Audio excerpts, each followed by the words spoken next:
Qardaşlardan xahiş edirəm ki, bu hekayəni şəriətən himayələrində olan hər kəsə çatdırsınlar. Amma bunu zorla etməyin. Bacınızı, qızınızı və ya həyat yoldaşınızı məcbur tutub gəl, qulaq as deməyin. Bunu nəsihət və ibrət olsun deyə mülayim bir üslubla edin. Bu hekayənin mənbəyi mənim yanımda işləyən və hələ də işinin başında olan meyit yuyan qadınlardan biridir. Səsi telefonumda yazılıb, gizli çəkməmişəm, özünə dedim. Filan kəs, səsinizi yazacağam.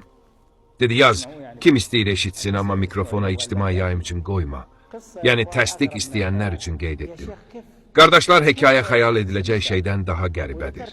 Şeyx, sən qadınların hekayələrini hardan bilirsən? Mən qadınları yumuram, xeyr. Mən qadınları yumuram. Qadınların hekayələri mənə yuyucu qadınlardan, qəssallardan gəlir. Bəziləri çəkinir, danışmır. Elə yuyucular var ki, 20-25 ildir bu işdədir, amma ya qorxudan, ya da ölünü biabır etməmək üçün danışmırlar. Mən ona dedim ki, ad çəkmədən sadəcə nə baş verdiyini de. Baxın, bu qəribə hekayəyə. Yuyucu qadın mənə zəng edib dedi, mənə Qızılay paradan bir həkim gətirin, təcili həkim lazımdır. Dedim, niyə? Dedi, mənim yanımda diri bir ölü var, onu yuya bilmirəm. Dəfn icazəsi var, ölüm kağızı var, amma yuya bilmirəm. Dedim, qızları oradadırmı? Dedi, hə. Qızını telefona istədim, qız ağlayırdı, anası haqqında danışa bilmədi. Yuyucu qadın dedi, şeyx, sənə deyirəm, mən diri adamı yumuram. Bu danışığı qeyd etdim. Sonra mənə mesajla təfərrüatı göndərdi. Şeyx, bu ölü nə kökdür, nə də ağır. Mən köməkçim, 2 qızı və 2 bacısı, cəmi 6 nəfər onu qaldırıb yuma taxtasının üstünə qoya bilmədik. Necə yəni? Maşını çevirən 6 nəfər bunu qaldıra bilmədi. Dedim, bəlkə üsulu bilmirlər. Bilirlər kəfəni boynunun, belinin və ayağının altına salıb qaldırmaq lazımdır. Amma tərpədə bilmədik. İkinci məsələ. Yuyucu deyir. Şeyx, üstünə örtüyü saldım və təmizlincəyə başlamaq istədim. Suyu gətirib tökmək istəyəndə o əli ilə kranı və ya yuyucunun əlini tutdu. Dedim, ay filan kəs, başqa söz danış. Dedi, Allaha and olsun ki, suyu yaxınlaşdıran kimi bədənində heç nə tərpənmir.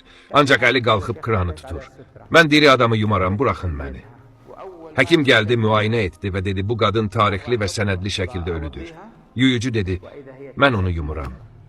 Dedim, sən küncdə otur qızlarına de, qoy onlar yusunlar. Böyük qızı əvvəldən ağlayırdı.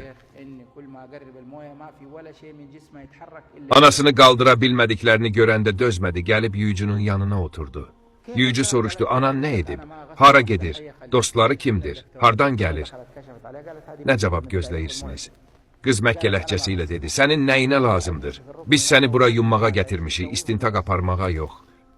Yuyucu mənim öyrətdiyim kimi dedi. Şeyx deyir ki, əgər səbəbini deməsəniz, biz də ibrət almasaq, bu günah qiyamət günü sənin boynunda qalacaq.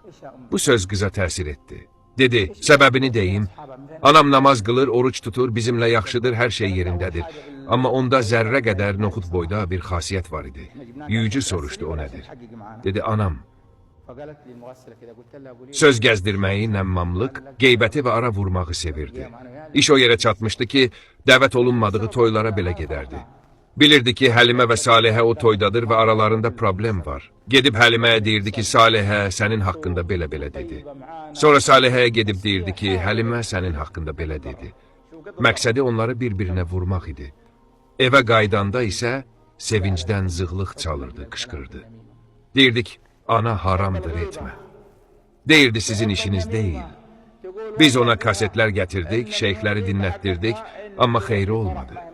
Ən sonda iş o yerə çatdı ki, öz oğulları və qızları qardaşlar arasında ara vurmağa başladı.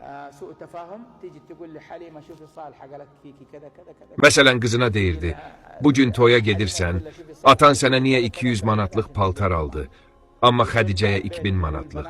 Niyə qardaşın Məhəmmədə Honda aldı, amma Abdullaha Lexus. Axırda hamını bir-birinə vurdu. Övladlar yığışıb dedilər ki, anamıza bir çarə qılmalıyıq, bu vəziyyət belə davam edə bilməz. Adımız pisə çıxıb biabır olmuşuq. Hamı məhəllədə bizi barmaqla göstərir. Uşaqlar yığışdı, anaya dedilər ki, biz bu məhəllədən köçməliyik, nüfuzumuz, hörmətimiz yerlə bir olub. Bilirsiniz, ana nə dedi? Allaha qarşı təkəbbür göstərdi. Övladları ona, bu etdiklərinə görə Allah səni hesaba çəkəcək, dedilər. Oğulları dedi, Biz səni mühakimə etmirik, sən bizim anamızsan, sadəcə xatırladırıq. Ana dedi, məni kim hesaba çəkəcək? Dedilər, Allah Teala. Bilirsiniz nə cavab verdi? Dedi, bilirsiniz ki, məni Allah hesaba çəkəcək? Onda sizin nə işinizə qalıb? Mən və Allah haqq hesab çəkərik. Sanki Əstəvlah qardaşı və ya bacısı ilə haqq hesab çəkəcəkmiş kimi danışdı. Qardaşlar, and olsun ki, başıma çox belə hadisələr gəlib. Allahdan dünya və axirətdə gözəl sonluq diləyirəm. İştirakınıza və dinlədiyinizə görə təşəkkür edirəm. Çox uzatmaq istərdim, amma vaxtım məhduddur. Allah bu əməli öz rizasından ötürü xalis etsin.